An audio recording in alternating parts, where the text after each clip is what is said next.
saya Selesna Tresya Ucia NIM 20 2017-19 dengan dosen pembimbing saya Pak Teno Pahasti Yulianta SPD MPD. Pada kesempatan kali ini saya akan membahas jurnal penelitian saya yang berjudul Kemampuan Menganalisis Siswa SMA Soal Matematika Berbasis Host Berdasarkan Gender. Masuk ke latar belakang dalam penelitian saya yaitu ada 4 poin yang akan dibahas. Poin yang pertama yaitu kemampuan menganalisis. Kemampuan menganalisis adalah kemampuan yang menerka hubungan-hubungan yang ada dan mengkombinasikan unsur-unsur menjadi satu kesatuan. Poin yang kedua yaitu matematika.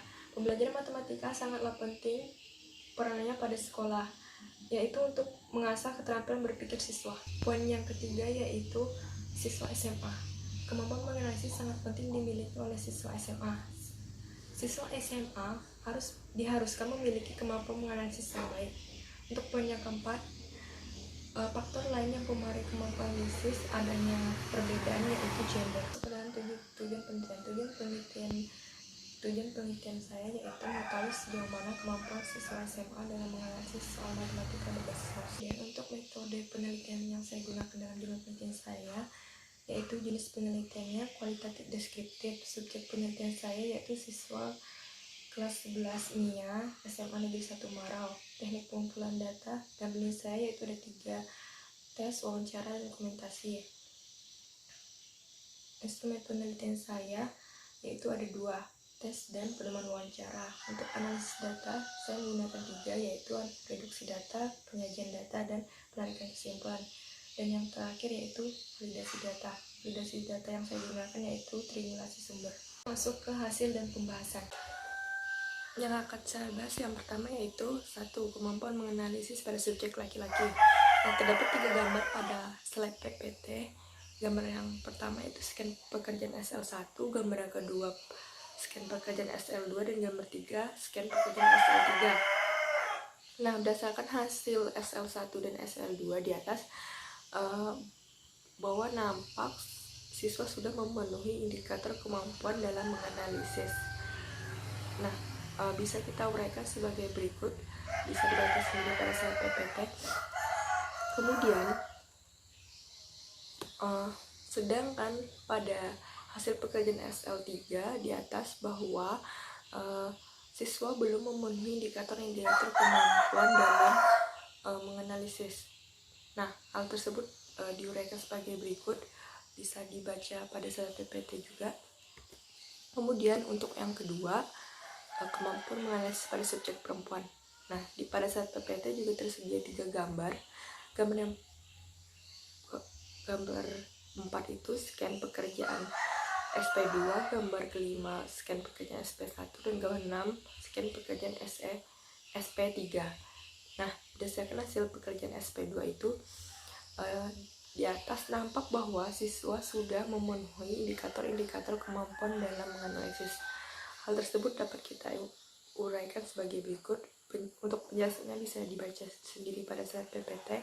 Kemudian, sedangkan pada hasil pekerjaan SP1 dan SP3 di atas nampak bahwa siswa belum dapat memenuhi kemampuan menganalisis, dapat memenuhi indikator-indikator kemampuan dalam menganalisis.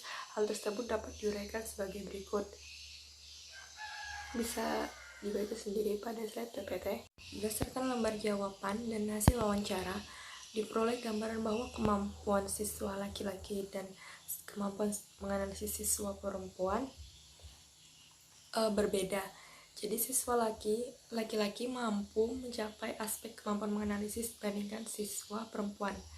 Hal ini serupa dengan Gary 2000 pada halaman 337 sampai 353 mengatakan bahwa anak perempuan dapat dikatakan lebih baik daripada bagian menulis dan bahasa, sedangkan anak laki-laki lebih baik pada bagian matematika dikarenakan keterampilannya yang sangat bagus dalam mengaplikasikan dan memecahkannya.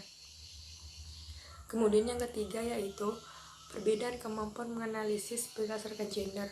Nah, dapat dilihat pada PPT tabel 1 itu rekapitulasi hasil tes berdasarkan perbedaan kemampuan menganalisis pada subjek laki-laki dan subjek perempuan.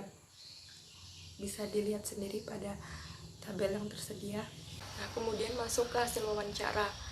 Nah, untuk kemampuan siswa menganalisis kategori tinggi, nah berdasarkan hasil wawancara yang sudah diperoleh, sudah memenuhi ketiga indikator kemampuan menganalisis, yaitu meliputi membedakan, mengorganisasi, dan mengatribusikan.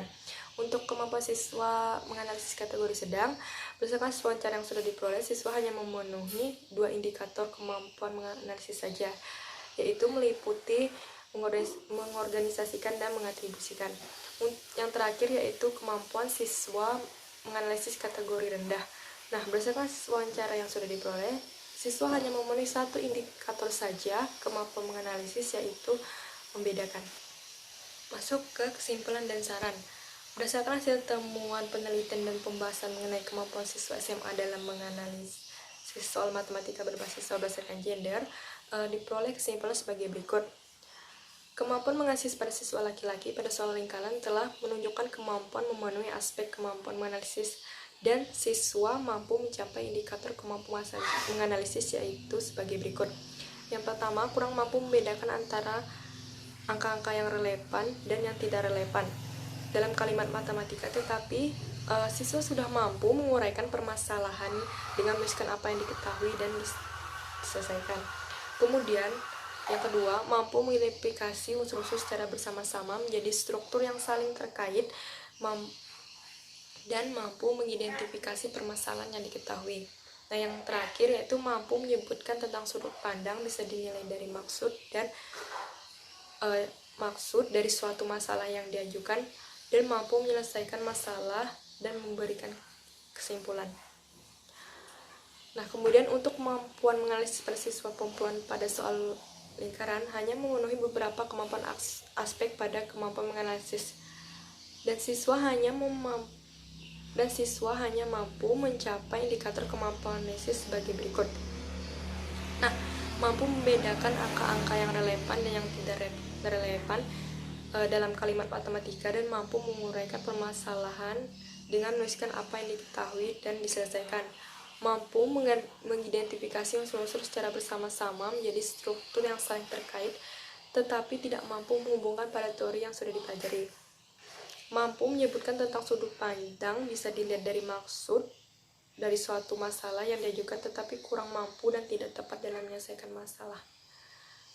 Nah, untuk sarannya yaitu penelitian ini diharapkan dapat menjadi acuan bagi para pendidik dan juga peneliti di bidang pendidikan, agar dapat semakin mengasah kemampuan menganalisis siswa dalam HOTS, kemudian semakin tepat dan sesuai dengan materi dan kondisi siswa pada saat pandemi COVID-19, sehingga semua aspek dalam indikator kemampuan menganalisis seperti membedakan, mengorganisasi, dan mengatribusikan dapat diminimalisir. Nah, lanjut ke dokumentasi. Nah, dokumentasi waktu saat pengambilan data dilakukan secara tatap muka, tes maupun wawancara, tetapi dengan syarat menerapkan protokol kesehatan. Bisa dilihat pada gambar. Kemudian masuk ke daftar pustaka. Ini beberapa referensi yang saya gunakan sebagai acuan dalam jurnal penelitian saya. Bisa dilihat sendiri.